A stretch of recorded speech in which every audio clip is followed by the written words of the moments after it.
चरण के चुनाव के लिए नामांकन प्रक्रिया शुरू हो चुकी है। भारतीय जनता पार्टी ने अपने उम्मीदवार घोषित कर दिए हैं। बदले राजनीतिक माहौल पर चर्चा के लिए चलते हैं युग करवट के एडिटर इन चीफ सलामत मियां के पास। नमस्कार दोस्तों, मैं आशित त्यागी युग करवट पर आपका हार्दिक स्वागत करता हूं। आपसे एक अपील, कोरोना से बचाव कर रखें, मास्क पहनें, सैनिटाइजर यूज़ करें और सोशल डिस्टेंसिंग का पालन करें। आज की बड़ी खबरें ये हैं कि भारतीय जनता पार्टी ने पहले और दूसरे चरण के लिए अपने प्रत्याशी की घोषणा कर दी है। चुनाव आयोग ने चुनावी रैलियों पर अगले 7 दिन के लिए प्रतिबंध बढ़ा दिया है। कई घटनाक्रम ऐसे हैं जिन पर चर्चा बहुत जरूरी है और चर्चा के लिए हमारे साथ हमारे एडिटर इन चीफ सलामत जी मौजूद हैं। सलाम जी, बहुत बहुत स्वागत है। बहुत बहुत शुक्रिया आशीष जी आपको। सलाम जी, आपका आकलन और रजतपाल त्यागी का दावा दोनों सच साबित हुए हैं, क्या कहेंगे? हाँ, बिल्कुल सही बात है। हम लोगों ने चर्चा की थी इस बात को लेके और फिर पहली वाली में फिर दूसरी वाली में उन्होंने खुद ही कहा था कि बिल्कुल सही होगा और देखिए वही चीज़ सही निकली। उनके दावा जो है बिल्कुल सही था, कहीं ना कहीं उनको कॉन्फिडेंस था जाहिर है कि, और उनका कहीं विरोध भी इतना नहीं था जो हम लोगों को लगता था। तो बिल्कुल सही बात निकली, उनका दावा सही हुआ, हमारी खबर सच्ची हो गई। अतुल जी का भी हो गया, आपने अतुल जी को भी जी हमने कहा था, हमने थोड़ा डाउट किया था मंजू शिवाजी पे, क्योंकि इसलिए किया था कि जिस तरह से पुष्पेंद्र रावत जी वहाँ लग रहे थे और बहुत मेहनत उन्होंने की, इसमें कोई दोहराई नहीं है, ऑफिस और घर और तमाम चीज़ें उन्होंने की, तो और लग रहा था कहीं ना कहीं कुछ शायद नाराज़गी मंजू शिवाजी से वहाँ पे है। तो हमें लग रहा था और जो वहाँ के बागपत के सांसद सतपाल जी, वो भी 2 ही लोगों के लिए परोकारी कर रहे थे, मंजू शिवाजी जी के लिए और पुष्पेंद्र जी के लिए।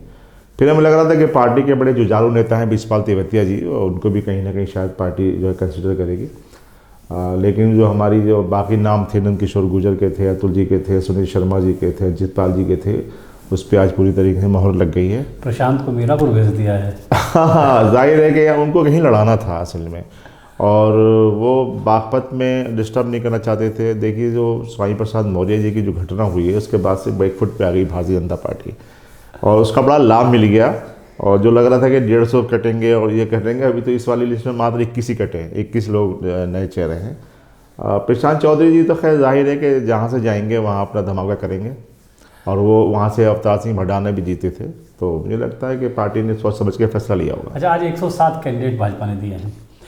आपने अभी जिक्र किया 21 प्रत्याशी केवल बदले गए हैं। ये भाजपा की रणनीति है, मजबूरी है? मजबूरी है, ये रणनीति नहीं है, ये मजबूरी है। ये 3 दिन का घटनाक्रम था। स्वामी प्रसाद मौर्य जी के बाद जिस तरह की चीज़ें आई हैं उसके हिसाब से उनकी मजबूरी बन गई कि अगर ज़्यादा कुछ हमने हाथ पाँव मारे और कहीं काटा तो कहीं ऐसा ना हो जाए कि मैसेज भी गलत चला जाए, कि जो लोग भी गए हैं जाहिर उसका मैसेज तो बड़ा गलत गया है। अच्छा, योगी आदित्यनाथ की एक चर्चा थी कि अयोध्या से लड़ेंगे, बड़ा चेहरा, हिंदुत्व का बड़ा चेहरा बनेंगे, लेकिन टिकट दिया पार्टी ने गोरखपुर से। ये खेल हुआ है क्या? अयोध्या से लड़ते योगी तो योगी के लिए फायदेमंद नहीं था?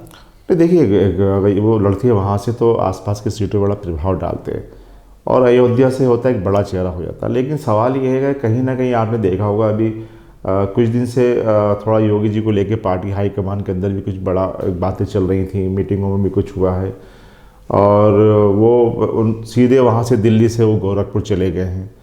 तो मुझे लगता है कहीं ना कहीं हो सकता है कि पार्टी ने कुछ उनके बारे में सोचा हो। अगर अयोध्या से लड़ते हो तो मुझे लगता है बड़ा चर्चित रहता मामला, और उन्होंने वहीं से गोरखपुर से उनको लड़ाया है, तो कहीं ना कुछ खेल हुआ है इसमें। चंद्रशेखर रावण गठबंधन का हिस्सा नहीं बन पाए, अखिलेश से उनकी बात नहीं पाई। अब तो वो अखिलेश को दलित विरोधी भी बता रहे हैं, क्या वजह है? नहीं देखिए, बताते हैं कि कम से कम वो 25 सीटें शायद मांग रहे थे चंद्रशेखर जी। तो जाहिर है कि अभी इतनी स्थिति नहीं है कि शायद कहीं पार्टी उनके बारे में कुछ सोचती। लेकिन जैसे अखिलेश जी ने कहा कि कोई बड़ी साजिश का हिस्सा हैं वो, क्योंकि वो गाज़ियाबाद की सीट और वहाँ की रामपुर मनिहारा सीट तो देने को तैयार हो गए थे। गाज़ियाबाद की सीट दे रहे थे, बड़ी सीट देने की बात हो रही थी। लेकिन अखिलेश जी का कहना ये है कि उसी दरमियान कोई एक फ़ोन आया, फ़ोन आने के बाद फिर उन्होंने एकदम वो हुआ, तो कोई वो किसका फ़ोन था, किसने फ़ोन कराया, किसने उनके कदम रोक लिए, तो ये बड़ा एक मामला है और अब शायद अखिलेश जी से उनका कोई गठबंधन नहीं होगा, मुझे लगता है। स्वामी प्रसाद मौर्य कहते हैं कि अखिलेश अब समाजवाद के साथ अम्बेडकरवादी हैं, दलित, चंद्रशेखर कह रहे हैं दलित विरोधी हैं, तो 2 रूप अखिलेश के कैसे सबल के सामने आएंगे? देखिए जाहिर है जो जिसके साथ होता है उसकी तारीफ़ करता है। यही अखिलेश जी थे जिनके बारे में स्वामी प्रसाद मौर्य जी कुछ और कहते थे, आज वही अखिलेश यादव हैं जिनके लिए स्वामी प्रसाद जी बहुत कुछ कह रहे हैं।